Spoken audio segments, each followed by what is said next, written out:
Good evening. সবাই কি আমার গলার ভয়েস শুনতে পাচ্ছেন? আশা করি ঠিক আছে।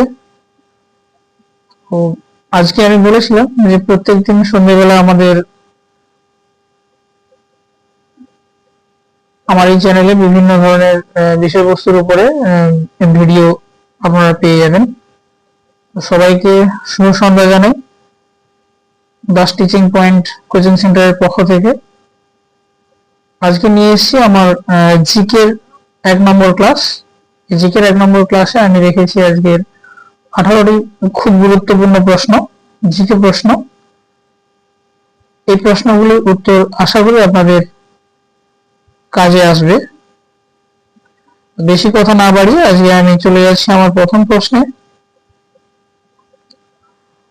প্রথম প্রশ্ন, আমাদের দেশের মাঝ বরাবর যে রেখাটি রয়েছে তার নাম কি?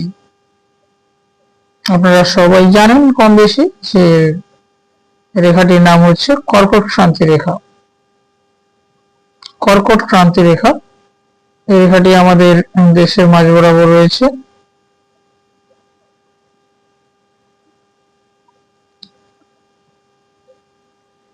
কর্কট ক্রান্তি রেখা। এর পরের প্রশ্ন রয়েছে, 2 নম্বর প্রশ্ন, পৃথিবীর সবচেয়ে বড় নদীর মধ্যবর্তী দ্বীপ কোনটি? সেখানে আমরা দেখতে পাবো মাজুলি দ্বীপ। মাজুলি দ্বীপ।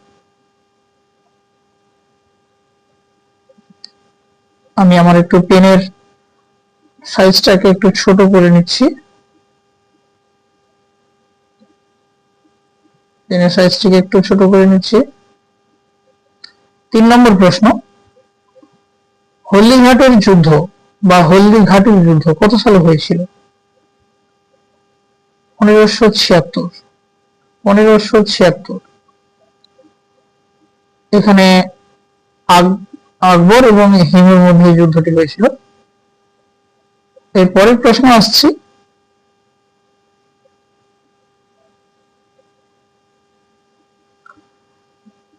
মুঘল সাম্রাজ্যের প্রতিষ্ঠাতা কে? মুঘল সাম্রাজ্যের প্রতিষ্ঠাতা কে? বাবর। উত্তর হয়ে যাবে বাবর। নেক্সট প্রশ্নে আসছি,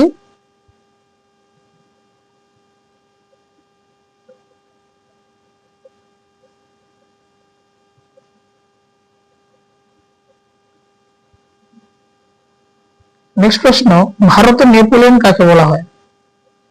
ভারতের নেপোলিয়ন কাকে বলা হয়? উত্তর হচ্ছে সমুদ্রগুপ্তকে। সমুদ্রগুপ্তকে।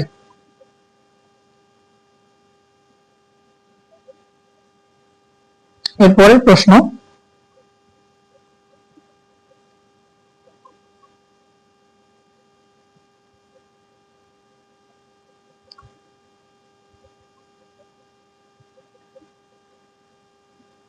এরপরের প্রশ্ন, দেশবন্ধু নামে কে পরিচিত? দেশবন্ধু নামে কে পরিচিত?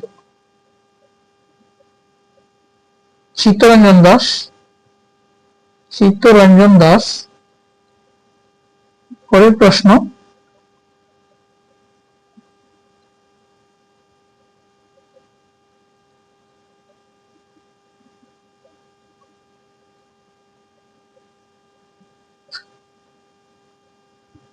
চীনের প্রাচীর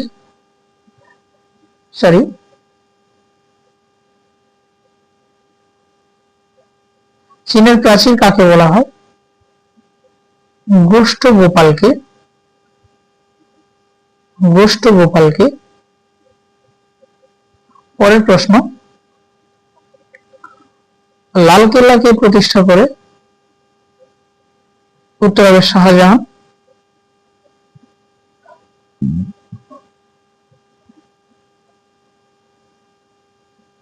এরপরে একটা বিজ্ঞান থেকে প্রশ্ন হচ্ছে, মানব শরীরের সবচেয়ে বড় অস্থি কোনটি? ফিমার। পরের প্রশ্ন, আচ্ছা এর সঙ্গে জিজ্ঞেস করে নি যে মানব শরীরের সব থেকে ছোট অস্থির নাম কি? মানব শরীরের সব থেকে ছোট অস্থির নাম কি? সেটি হবে স্টেপিস। স্টেপিস।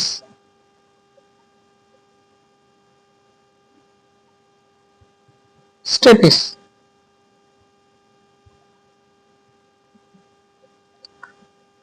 এরপরে আসছি, বাংলার নানা সাহেব কাকে বলা হয়?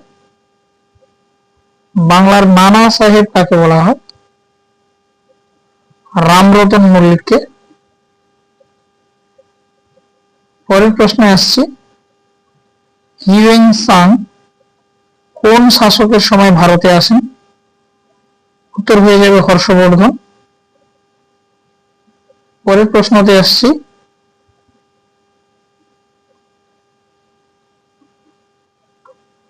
ভিটামিন সি এর রাসায়নিক নাম কি? এটা হয়ে যাবে অ্যাসকর্বিক অ্যাসিড। এরপরে আসছি, ভিটামিন এর অভাবে কোন রোগ হয়? রাতকানা রোগ হয়, রাতকানা। এরপরে আসছি, ভারতের লৌহ মানব কাকে বলা হয়? বল্লভভাই প্যাটেলকে।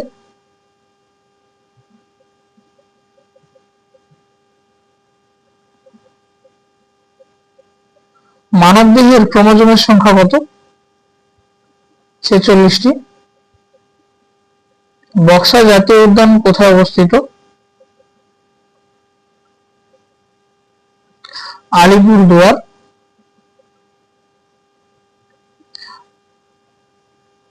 বজ্রের দেশ কাকে বলা হয়? ভুটানকে। দক্ষিণ ভারতের প্রবেশদ্বার কাকে বলা হয়? চেন্নাইকে। চেন্নাইকে। ভিডিওটি কেমন লাগলো আশা করি আপনারা সবাই কমেন্ট করে জানাবেন, এবং ভিডিওটি ভালো লাগলে লাইক, শেয়ার এবং কমেন্ট করতে ভুলবেন না। আর চ্যানেলটিকে সাবস্ক্রাইব করে দেবেন প্রতিদিন সুন্দর সুন্দর ভিডিও পাওয়ার জন্য।